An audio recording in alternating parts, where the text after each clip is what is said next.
আসসালামু আলাইকুম everyone, welcome back to my channel মেরি লাইফস্টাইল।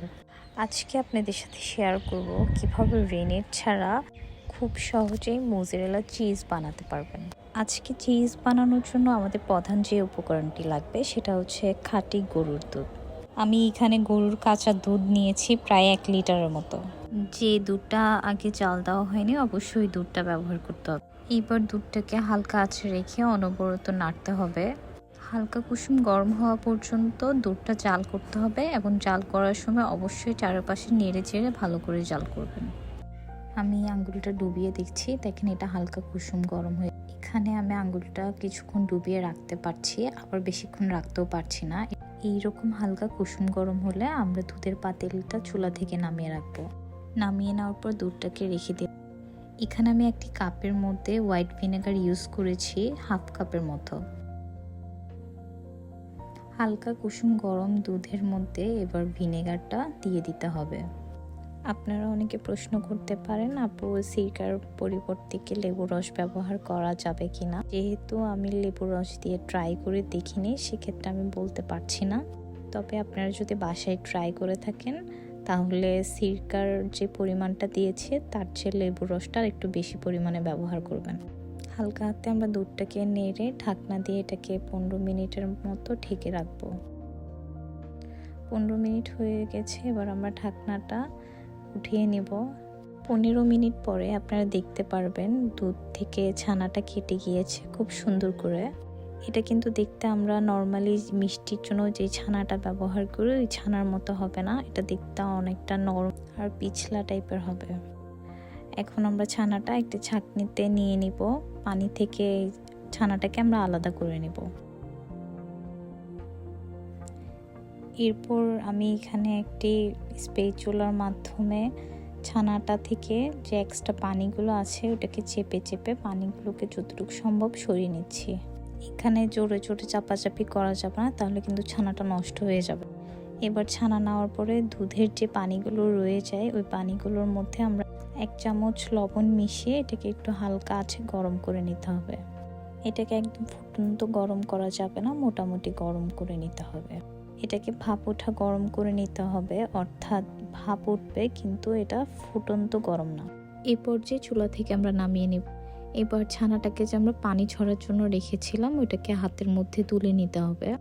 এই পর্যায়ে ছানাটা অনেক নরম থাকে, তাই এটাকে হালকা হাতে আমাদেরকে চেপে চেপে ছানার যে এক্সট্রা পানিগুলো আছে সেগুলোকে ঝেড়ে নিতে হবে। যত আমরা পানিটা বের করে নিব তত ছানার বলটা ছোট হতে থাকবে। প্রথম ধাপে পানি থেকে ছানাটাকে আমি আলাদা করে নিয়েছি। এবার দুধের পানি আর লবণ মিক্স করা পানিটার মধ্যে আমরা ছানাটাকে চুবিয়ে নেব।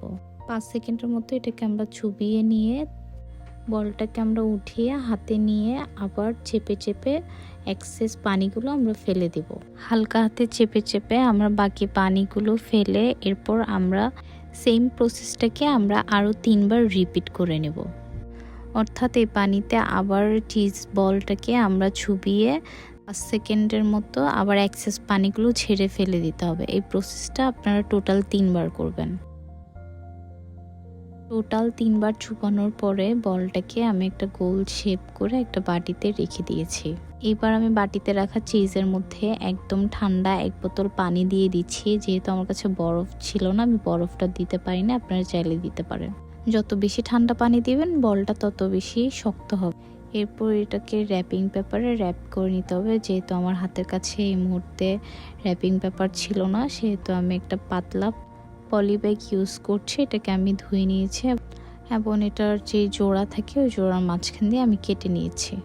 আমি এবার সাইড থেকেও পলি ব্যাগটা কেটে নিয়েছি। 5 থেকে 7 মিনিট পর চিজ বলটা দেখবেন আগের চেয়ে অনেক বেশি শক্ত হয়ে গেছে ঠান্ডা পানির ভাবটা পাওয়ার পরে।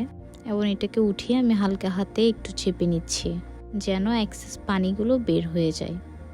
এইবার আমি একটা কাচের বোল নিয়েছি এবং এটাতে পলি ব্যাগটা সেট করে তার মধ্যে চিজটা রেখে দিয়েছি এবং চিজটাকে আমি ঘুরিয়ে ঘুরিয়ে সুন্দর একটা রাউন্ড শেপ দিয়ে নিব। আপনারা চাইলে যে কোনো শেপ দিতে পারেন। এটাকে আমি গোল রাউন্ড একটা শেপ দিচ্ছি, তাই পলি ব্যাগটাকে আমি চেপে চেপে গোল গোল করে ঘুরিয়ে নিচ্ছি যাতে একটা সুন্দর একটা শেপ আসে। এবং আমার যে পলি ব্যাগটা ছিল এটা একটু বড় ছিল, তাই আমি এটাকে কাঁচি দিয়ে কেটে পলি ব্যাগটাকে একটু ছোট করে নিচ্ছি। আমাদের কাছে র্যাপিং পেপার না থাকলে যদি এরকম পলি ব্যাগ দিয়ে করেন সেক্ষেত্রে টাকা বাঁধার যে চিকন রাবারগুলো আছে ওগুলো ইউজ করতে পারেন, যেন শেপটা সুন্দর করে আসে। চিজ বলটাকে আমাদেরকে ভালো করে এয়ারটাইট করে নিতে হবে যাতে করে কোনো বাতাস না ঢোকে। এবার এটাকে আমি সুন্দর করে একটি বাটির মধ্যে সেট করে নিয়েছি এবং নর্মাল ফ্রিজে রেখে দিই। নর্মাল ফ্রিজে 2 থেকে 3 ঘন্টা রাখার পর আপনার চিজটা ব্যবহার করতে পারবেন। তবে আমি একদিন পুরো রাত রেখে তারপর চিজটা নিয়েছি। দেখেন আমার চিজটা কতটা সুন্দর আর পারফেক্টলি হয়েছে। আমার নেক্সট ভিডিওতে আমি আপনাদেরকে চিজটা ব্যবহার করে দেখাবো, চিজি চিকেন পাস্তা বানাবো। ওই রেসিপিতে আমি চিজটা ব্যবহার করব। কেউ যদি আমার থেকে রেসিপিটা দেখে ট্রাই করেন তাহলে কমেন্টে কিন্তু জানাতে ভুলবেন না। আজকের মতো এখানেই বিদায় নিচ্ছি। আমার ভিডিওটা আপনাদের ভালো লেগে থাকলে লাইক করবেন, কমেন্ট করবেন এবং শেয়ার করে পাশে থাকবেন।